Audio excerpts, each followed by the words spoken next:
The dark web 79/02RG5/4JLW6 status renting demand medium value used 149/GBP 99 per monthly subscription availability unique identifier dark web description dark web is a cloud computing service targeted towards the anomalous community.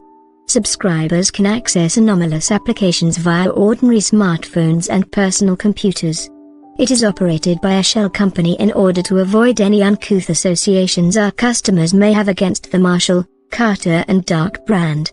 Dark web is currently housed on electrothermic servers and runs on Dark Energy 3.0. Connection to these servers is etheric in nature, recognizing users as opposed to devices, preventing unauthorized access to MC&D property. Marshall, Carter and Dark, LLP initial report author Iris Dark date the 29th of September 2017 interest medium identifier dark web while I was on assignment with Mr. Chan at the Circus of the Disquieting, I had the opportunity to examine a device capable of converting multiple forms of telecommunication signals into etheric waves, and vice versa. I was also able to question the operator of this device, a man by the name of Gary Gorham, self-professed master of telephonesis. With the information I was able to obtain, Esquire Dark and I have successfully created a functioning facsimile of Mr. Gorham's original device. So long as it has a living human as a source of RLAN vital energy, it is capable of establishing etheric transmissions to anywhere in the world, as well as across multiple realities. The battery was obtained via the same method Mr. Marshall acquires his donors. This device has solved our security concerns for the dark web cloud computing project. The use of etheric waves allows us to both identify and profile individuals by their auras.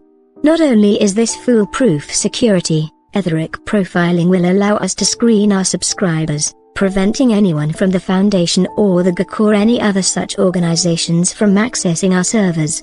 This will no doubt be a major selling point, especially to those who identify with the Serpent's Hand. We will keep their forbidden knowledge safe from the jailers and the book burners and the madmen, for a very reasonable fee.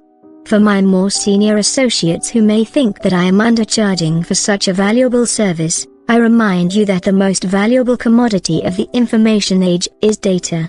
Social media generates billions of dollars a year without ever charging their users a cent. For example, dark web contains an app that allows users to share the location of ways and how to access them. That's information we've literally killed for in the past that will now just be handed over to us. Thousands upon thousands of people will upload their most precious arcane secrets to our servers, and pay us for the privilege. The etheric information they provide just from logging on will be priceless. The dark web goes live on Friday the 13th. File opened under TK79/02RG5/4JLW6 Marshall, Carter and Dark, LLP Incident Report 01-79/02RG5/4JLW6 Author Azalea Summers Date the 20th of October 2017 So launch week for Dark Web went super. Our subscribers are already in the thousands. As Dark predicted, the Serpent's Hand are big fans of this service. They especially love the Wayfinder app, obviously, and are also loving the Bookworm app that lets them share reviews and recommendations for library books.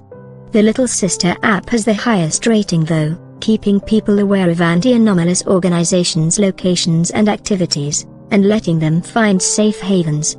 Stay safe out there. There have of course been some hiccups. A flame war has already broken out on our social networking app between Meshs and Sarks. There is currently no policy in place to deal with hate speech or threats of mind rape and corporeal transmogrification, so right now we're just advising users to avoid that particular forum thread. Users should also be aware that the algorithm for flagging memetic hazards is not as of yet 100% effective, so viewing is at your own risk. No one's posted anything dangerous so far, but someone from OC posted a photo called Penguin is kink shaming you. It's a porcelain, cartoon penguin with a completely neutral expression, and when you look it in the eyes you feel like it's condemning your sexual preferences. Some commenters called it homophobic or heteronormative, But it really isn't, because it condemns everything equally. You can be vanilla cishet, you can be ace, it doesn't matter. This penguin is disgusted by what you like. That's the kind of thought-provoking anit I love seeing from the anomalous community. Dark, however, is personally most excited about the archives and the wiki. Our wiki, the Cryptonomicon, encourages users to write articles sharing their knowledge of the anomalous with the community, and has already accumulated hundreds of pages. The archives, on the other hand, are ostensibly private.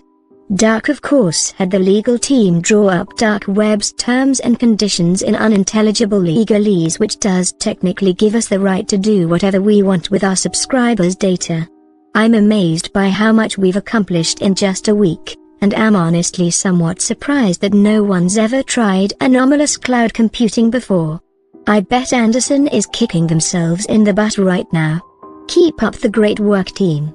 Marshall, Carter and Dark, LLP Incident Report 02-2RG5/4JLW6 Author Lamar Gordon Date 27th of October 2017 Dark is a genius. We now have complete Etheric profiles on each and every Dark Web subscriber. The hue, pitch, weave and intensity of a person's aura tells you a lot about them, in particular, their spiritual and paranormal attributes that would otherwise be ineffable. We're offering something no other data brokers can match, the ability to peer into our subscribers' souls. We've set up another shell company to auction off these profiles, and they're going for 5 or 6 figures apiece. Razenkli has also been peddling the profiles to his demon contacts. They probably love them more than any mortal possibly could, but their method of payment is a little harder to quantify. Cal knows more about that than I do. So if he says we're making a killing, I trust him. My only concern is that some of this data will be put to nefarious use, and we may lose some of our subscribers before we bleed them dry. Perhaps Dark can write an algorithm that will tell us the optimal time to sell each profile? Marshall, Carter and Dark, LLP Memo 01-79/02RG5/4JLW6 Sender Jim Tully Recipient Iris Dark. We've got a problem. On average, we're maintaining over 1,000 uplinks at any given moment, which I'm guessing is about 1,000 times more than that Gorham guy ever did. Plus we're using the same Eve source to power the servers as we are the transceiver, so, bottom line, we're burning through batteries faster than Marshall does. Based on your projected growth for Dark Web, this just isn't sustainable. We could scale up our procurement of batteries, but that's risky, especially long-term. At this point, my recommendation would be to find an alternative power source, or possibly even phasing out the Etheric transceiver entirely. Marshall, Carter and Dark, LLP Memo 02-79/02RG5/4JLW6 Sender Iris Dark Recipient Jim Tully. Obviously discarding the Etheric transceiver is out of the question. The Etheric profiles it provides are the most profitable facet of this entire enterprise. You are, however, correct in your assessment regarding Eve's sustainability.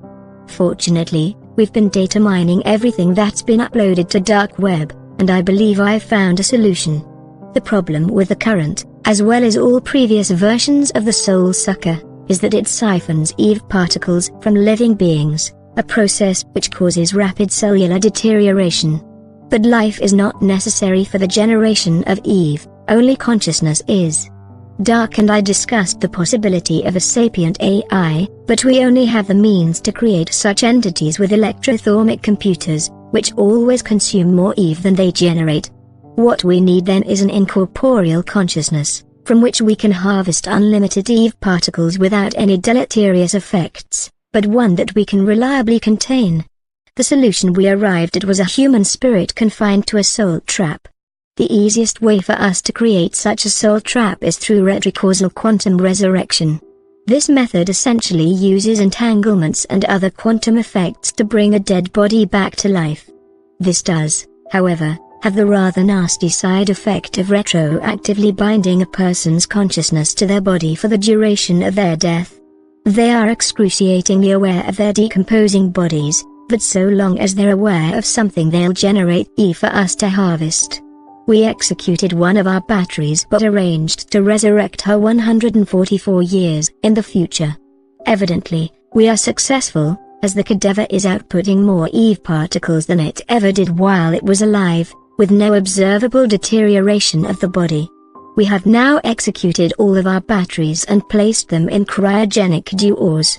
In 144 years we'll resurrect them, and then probably kill them again so we can get another 144 years out of them. Which means we can now tell our subscribers that Dark Web is 100% powered by renewable energy.